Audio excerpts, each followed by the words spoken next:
Pam, shukran sana kwa support. Sitachoka kwa shukuru maana mmekuwa na sisi toka siku ya kwanza. Leo tena katika Inspirational Friday niko na mrembo wa power. Kabla sijamu introduce nataka basi kuwashukuru Ako Clear. Ako Clear ni product ya Daima ambao wamekuwa wakitupatia maziwa poa. This time wameamua tukate queue. Unaposafiri pale nyumbani, maybe kwa biashara, jichukulie yako. Ako Clear ni maji ya uzima. Gloria, how are you? I'm fine. I'm so happy to have you here. I'm glad and it's my pleasure to be Welcome here. to Black and White. Thank you. This is where we talk about anything and everything. Just the way it is. No censoring, no cutting. Sijawaambia kama mimi ndio nahodha wa burudani. Big Sam, sura mzuri, roho safi. Kipendo unaniita kinara. Tunaongoza wakifuata, maanake hapa hivi hii ndio show kubwa Afrika Mashariki. Na leo katika Inspirational Friday tunazungumza kuhusu vitiligo. Vitiligo. Najua pengine wajiuliza vitiligo ni nini. Kuna wengine wanasema vitiligo ndio albinism. Wacha Gloria aweze kutueleza vitiligo ni nini haswa. Na kama je, ni albinism? Vitiligo si albinism. Yeah, people tend to confuse vitiligo and albinism. Yes. They say for you to be an albinism, you have to first it starts with vitiligo, but it's not like that. So vitiligo, it's an autoimmune disease which affects our melanin. So we do not have enough melanin in our bodies. Yes. For us to have the black color.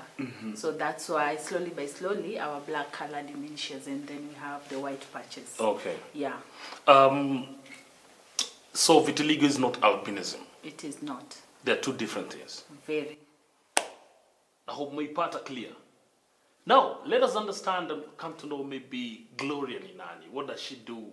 How has it been for her, being that she's part of the people in our society who have vitiligo? Who are you? I'm Gloria Omia. I'm a lawyer and currently I'm doing artificial intelligence work. And that's what have been pushing me. Yes. And keeping me going all along, and also championing for people with vitiligo. Yeah, because it's only in the world we are being told that you are around 1% of the population, yes, people living with vitiligo. And so by us being 1%, we are not out there. People don't know us. So many people don't know about vitiligo. So that's why me, together with other people who have vitiligo, and there are also others who don't have, we are championing for people to know vitiligo. That is great. Yeah. Now, before I continue, I just want to let you know that you look so fine. You're so beautiful.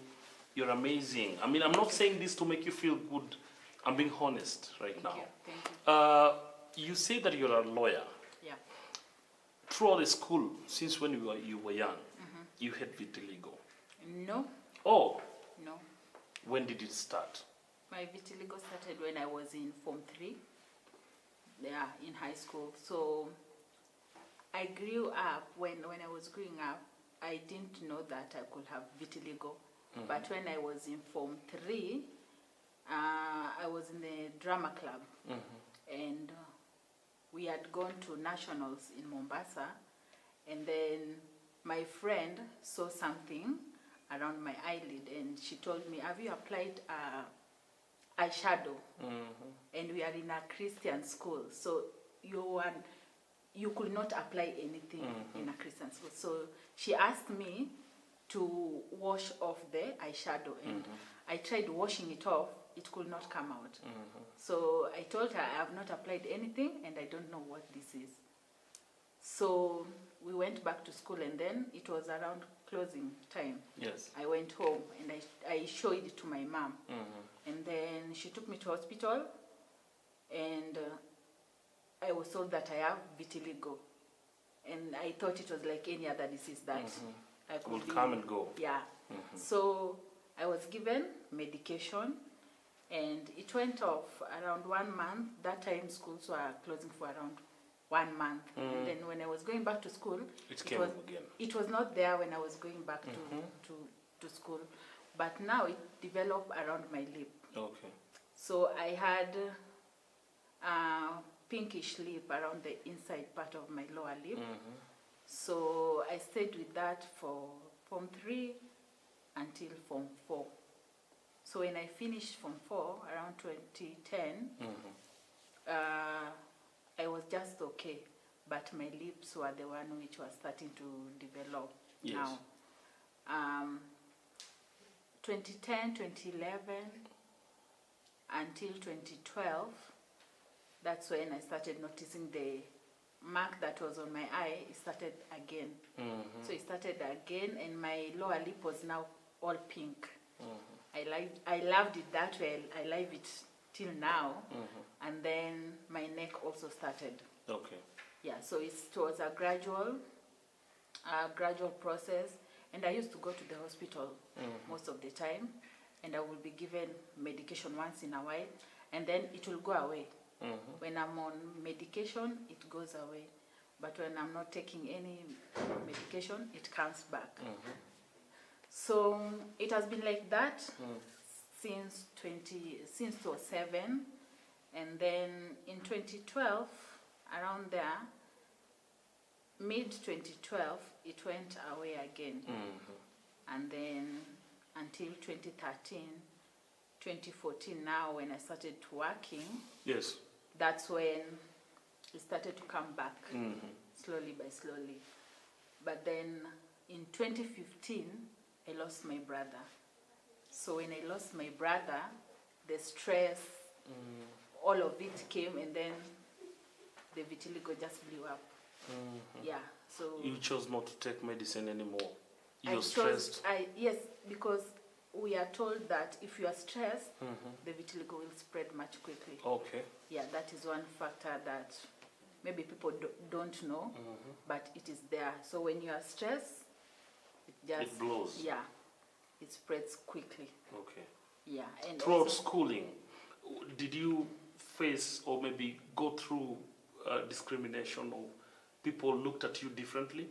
no, because I was a people person in school, Okay. in the university. So I never saw anyone looking me somehow kind of way. No, it was just school. Yes. Yeah, it was just school with anyone in school, even at my workplace, because they had seen me without it, and then they now started seeing these changes, and they kind of accepted me the way I was then. How did you come to adjust and finally accepting that now this is the new normal for you? At first, it was hard for me to accept. Yes. And where I was working, we were working 2 shifts. There was the day shift and the night shift. Okay. So in 2014, that's when I started working. And then in 2015, when my brother died, so I was stressed, and then it blew up. Okay. I requested my manager for night shifts only. Okay. We'll be right back after a short commercial break. Keep it black and white. Keep it here. Thank you. Have you been looking for qualified and certified professionals to produce your content? Look no more. Easy Concept got you covered. We offer music production, video production, voice-over services, branding, artist management, music distribution, scripting, music composition, and so much more. Contact us for all your audio-visual production. Look no further. Welcome back. Like we said, Easy Concept is the best media house in Kenya in visual and audio production, artist management, advertisement, na vitu zingine zote. So, check Easy Concept for quality production. Gloria, tunabonga naye hapa hivi, amesema ilifika time when now she lost her brother, vitu ziliturn na life ika change completely. Maybe anaweza to take through experience. I know you loved your brother. Yeah. That is without a shadow of a doubt. Yeah. Or whatever. Yeah. When things changed and now vitiligo may come through, you've lost someone you love. what kept you going? Ni nini ilifanya manze, even through this you still wanted to be more? So at that time, your time venye year 2015. So since nikiwa high school, I used to act, and I loved acting. Yes. So I used to for me to not put pressure on myself on the things that have happened at home. Yes. I used to work and act. So that is what kept me pushing. And then, so in 2015, when my brother passed and I went back to work, so my vitiligo was full blown. So sikuwa nataka kumit wase. I told my manager if he could allow me to work night shift. Because night shift, there were lesser people. So singepatana na wase hivyo sana. So I was like, I'm good to go. So during night I used to work, and then day shift Tuko kwa nyumba. niko kwa nyumba. Umejifungia. Yeah, ama naenda ku act places zenye they could allow me to act. So makeup on na nina act. Places they could allow you to act, inamaanisha kuna places zingine walikuwa wanakuambia no. Yeah, because of my skin condition. Oh. They would not allow. Discrimination. Yeah. Wanakuambia tu we want a fair skin. Though I have a fair skin, I know, but because of the patches, Yes. so they could not allow me to do that. Kuna time inafikaga ama ilikuwa inafika una feel why me God, why me? Yes. Hakuna time yenye kuna time yenye ninajiuliza mbona ni mimi niko nayo. Naona? Because nimefanya nini ndo niko nayo. Yeah. So I used to ask myself, Mungu alinichoose tu mimi kwa hii familia yetu, mimi ndo niko nayo, you know. So hakuna kenye ningefanya. Hakuna kenye ningechange. Nimeshaambiwa ni mimi. Okay, God ameshaambiwa ni mimi ndo nitakuwa nayo. So ndafanya hakuna. So the only thing that I did was to just accept it and live with it the best way I know how. How long did it take you to accept yourself the way you are? I cannot put a timeline on that. Siwezi nikasema from this time to this time ndo nili accept. Siwezi nikasema because to me it was an on and off thing. Kuna time nikimeza dawa inapotea. Time nisipomeza dawa iko. Na dawa ni expensive. It's so expensive to maintain. Yeah. So at some point I was going back to school. So singeweza kununua dawa. Ulipe chuo. The school fees and all that. So I just say acha madawa izikae. So since 2016 to 2019 sikuwa na meza madawa hivyo sana. Sikuwa na meza dawa sana.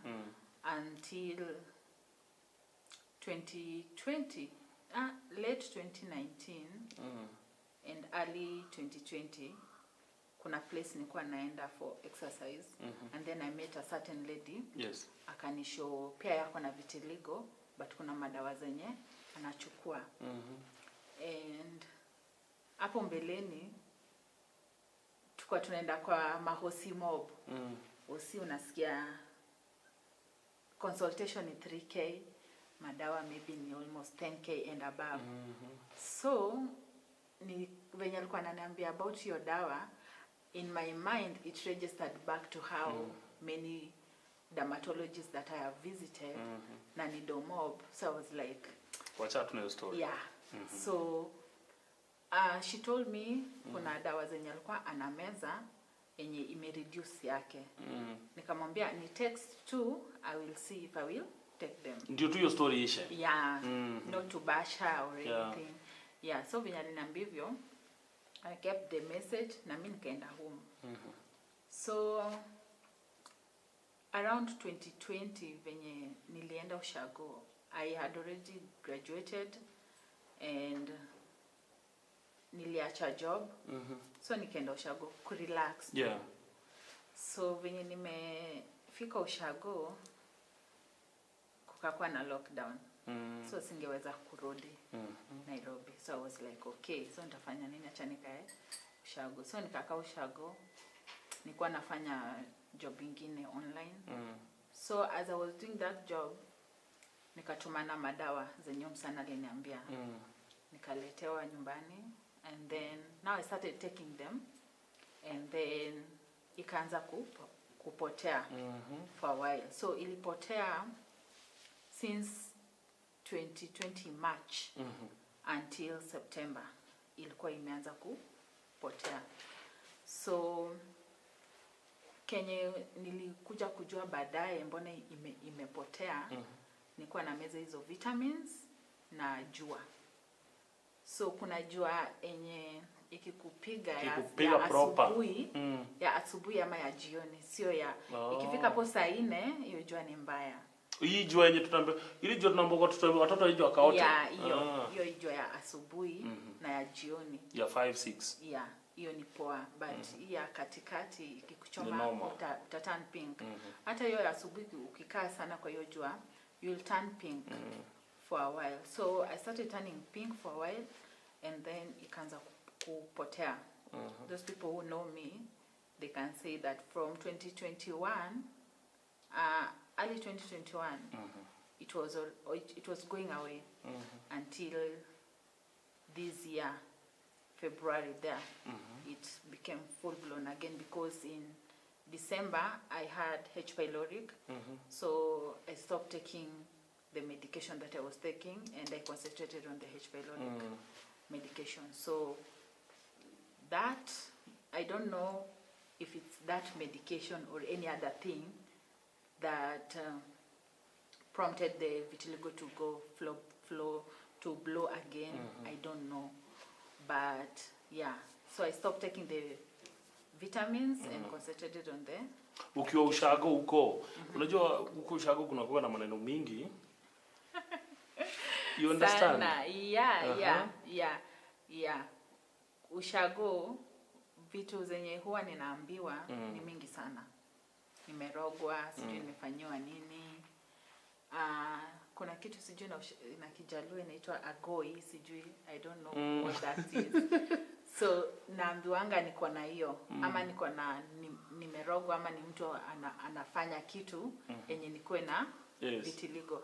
But I can't say siwezi nikalaumu mtu ati ni mtu ameniroga, because kwangu najua ni nini. Maybe just to know, ushaipata na discrimination maybe ukitafuta job and stuff? Yes, a lot, most of the time, because unaenda interview, but after the interview, maybe unaenda interview kama maybe in one company kuna interview 3. Unaenda hizo zote, you pass, you qualify, but mtu anakuambia unaweza paka makeup ukikam job. So mtu akishaniambia hivyo, najua anani disqualify because of my vitiligo. So I'm like, yeah, some people I just tell them outright, I don't want to put on makeup. Because how will people know that I have vitiligo if I continue hiding myself? And we are in the community right now, we are trying to create awareness. So if I put on makeup each and every time, people will not know that I have vitiligo. Yes. Yeah. So that is my way of trying to create awareness to people, so that people can stare at you, can look at you and like, yeah, I have vitiligo. So imefanya saa zingine unaitwa interview lakini unaona acha tu ikae. Yeah, and sometimes I even don't want to apply for jobs, because I know maybe I apply for this job and then I have qualified for this job, but I'll not get it because they will tell me that I have vitiligo. Kama hii issue ina affect maybe kwa shule, kwa job, na relationship je? Yeah. Okay, relationship nitaiwekaje sasa? Kuna ups and downs kwa relationship. Kuna watu wenye mtu atakwambia, "Hey, unakaa poa, lakini familia yetu haitaallow mtu mwenye ako na kama skin condition hiyo yako kwetu." Unaona? So ilifika mahali I never used to date. What? Yeah. For how long? I am not saying for how long, but mtu anakuita date, maybe anakuita date kuconfirm hii skin yako iko aje. Hadi anataka kuguza hivi. Exactly. Hivi. Hii skin ni uchungu. Na siko sawa. Iko tu sawa. So for a very long time I chose to stay single. Mtu ananiita date, I'm like, okay, I'll gauge. I'll gauge and see. Nikuje hii date ama nisikuje. So uko kwa nyumba unajiuliza maswali. Niende ama ataanza tu zile stories zake. Yeah, and kuna time inafika umepatana, maybe uko na unajua ni chali yako, but mkiwa na mabeste zake, atauliza mabeste zake, Glow anakapoa na hii skin. Anauliza mabeste zake. So I thought ni kama na seek validation from the friends. Wakisema kaipoa anaingia. Yeah, so I was like, I stayed with that dude. Since he said that, I was like, wow. So you have to seek validation from your friend for you to be with me. Sikujikatia, ni wewe ndio ulinikatia, so enda tu bro. Hii life ya sasa ni all about social media. Yeah. Social media handles zako, do you get people who support ama watu wana control ama so far nobody has trolled me. Nobody has trolled me. In fact, I get positive vibes. People are supporting us because we have a group called Royal Patches organization that helps people who have vitiligo. You should invite me one day to come to. Yes. So through that group, we meet other people with vitiligo, and we kind of socialize. It's like creating awareness too, and also trying to give those people who have vitiligo morale. Yes. To make them see that hawako peke yao. Unaona ukiwa class ukiandikwa noisemaker, peke yako ulikuwa na feel hiyo pano leo inaenda kwa but mkiwa wengi, mkipigwa wengi unaonekana si uchungu sana. Yeah. So hiyo ndio kitu yenye tunatry ku create awareness about, because kuna watu wenye wako na vitiligo wanajificha kwa mahao. Wako na watoto wanaficha watoi. Wanafeel kama watu wao ni kazi. Exactly. But recently, last month, we had Vitiligo World Day, 25th, and people came out. Wazazi wakaleta watoi wao pia. So ilinifeel, yani niliona siko peke yangu, siko solo, tuko wase wengi, and tunafaa kuendelea hivyo na hiyo moyo ya kuleta wenye wako na vitiligo pamoja. Wase wakituona wengi, maybe as time goes by, discrimination itaenda ikiisha. Maybe they understand. Is this something that comes from the mother to the son? Does one inherit it?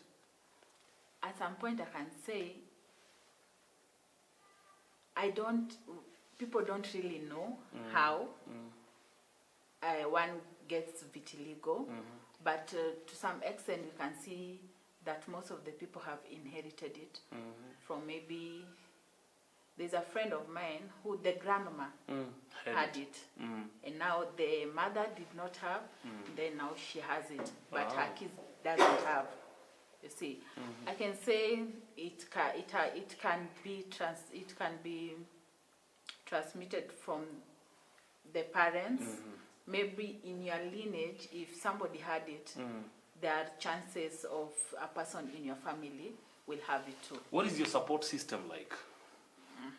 Do you have people who continuously encourage you, people who speak positive things to you?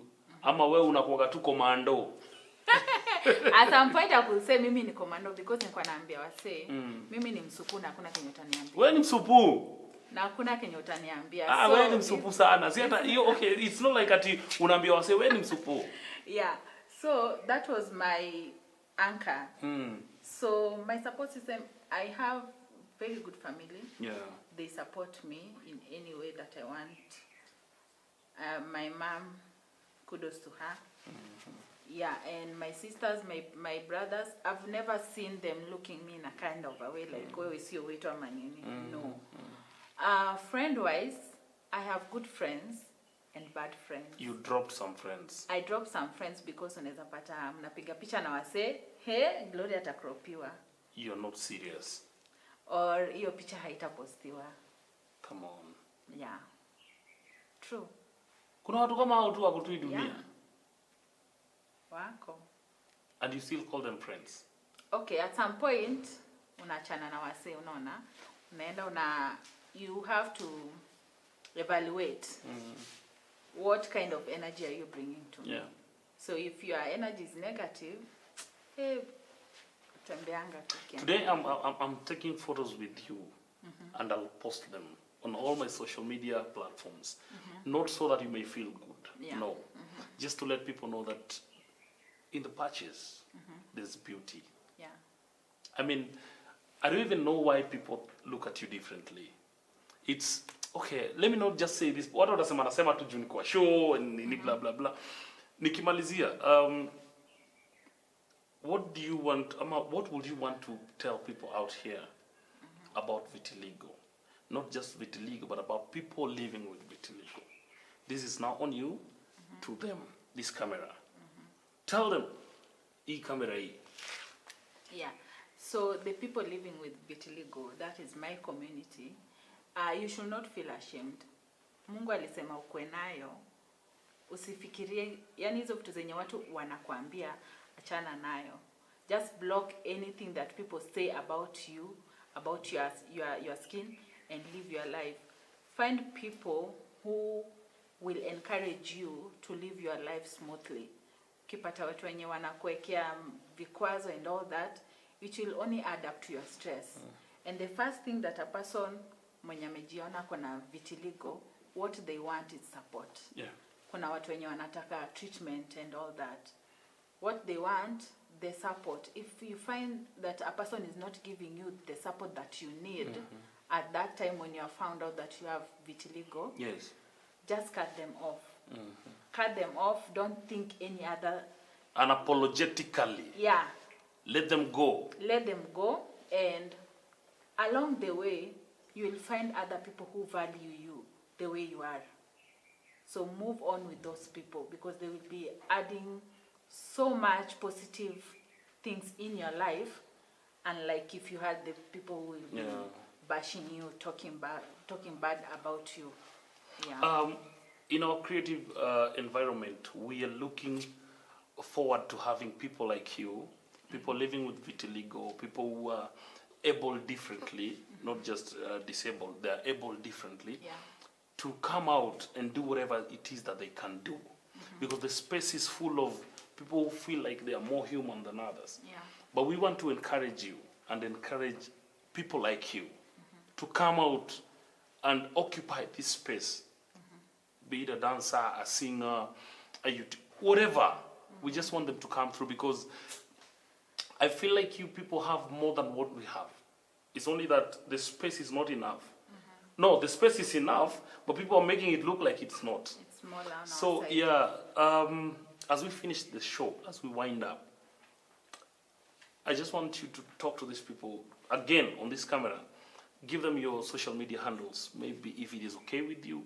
You know you're a career woman, so there are some things. Now go para kuuliza uambie, but if it is okay, give them your handles. Maybe there's someone who has vitiligo, amejifungia kwa nyumba, and they feel like they need support. I believe in your situation right now, you can encourage someone. Unaweza mwambia ni aje 1, 2, 3, 4, 5. And if maybe you have a network, unaweza encourage join and stuff. So your social media handles, watu watakupata aje? Waongee na wewe. Okay, so on Facebook and Instagram, I'm Gloria Glows. I glow. You glow. You know, yeah. So I'm Gloria Glows on Facebook and Instagram, and then on TikTok it's Vitiligo Glows, and then also on Facebook, the community that I was talking about, there's Royal Patches and Vitiligo Kenya. So when you join that group, there's so many people who have vitiligo there, and we encourage each other. There are some who wants to find medication, but we have been told that their medication for vitiligo has not been established yet. So the only thing that we do, you can take a medication for a while, and maybe it will go away, but maybe it will not. Okay. So when you join those forums, you will find us. We are many, and we have started holding various forums for people to come and just talk about it. Okay. because in the past years, people have killed themselves because they have vitiligo. And don't want that to happen again because they think they are alone. So we have created these forums for everyone to join. And also, if a parent have seen that their kid has vitiligo, they just bring them to this forum. There are other kids who are out there and they are doing amazing things. Like currently, Miss Environment, she's a kid, she's called Amelia Tichi. She's doing amazing things and she has vitiligo and she is out there. She is not ashamed of herself and her mom has done a great job to bring her up and to tell her that it is not wrong to have vitiligo. It is not our mistake. Yeah, and also I would like to tell the government because people with vitiligo are taken to be disabled, but when you see the government is not supporting us fully to be in that safe Space. area or and say that I am disabled. Yeah. So what are the benefits of a disabled person? People with vitiligo don't get that enough because for you to get the card so that you are not allowed to pay tax, you have to be 75% of your body must be covered with vitiligo. And it's so hard on these people who have vitiligo on their face alone, but on the rest of the body, they don't have. Yeah. So how will you tell that person that they are disabled, but they don't get the benefits of a disabled person? So the government should look into that and just allow the people living with vitiligo, tell them that you have vitiligo, this is your card, go to KRA and do the necessary to allow you to buy the sunscreen because it's so expensive. It's so expensive buying sunscreen monthly and you cannot tell me that only people who have work or masonko ndio wako na vitiligo. No. Kuna mtu mwenye hata haizi kula lunch ama breakfast ako nayo atafanya nini? Naona. So vitu kaa hizo ndo tunafaa saa hii tunazipigania kwa hizo forum zetu. Ndio gava itu allow kwa e-card. With this card we can do a lot. Yeah. Okay. And when you don't have that card, there's nothing we cannot do much because hata hizo sunscreen wenye wanapewa ni wenye wako na 70% and above ama wenye wako na hiyo vitiligo kwa uso peke yake. So mtu mwenye anafanya kazi kwa mjengo na ako na vitiligo kwa mkono atafanya nini? Normal. Okay. Beauty in the patches. You had it from her. Let us create a safe space for them because they are our people. The people we love, we cherish and we treasure. Thank you for watching. Thank you for keeping it black and white. Until next time, I'm your boy Big Sam Sura Mzuri Roho Safi. Nahodha burudani kupenda unaniita Kinara. Tupatane tena siku nyingine. Adios.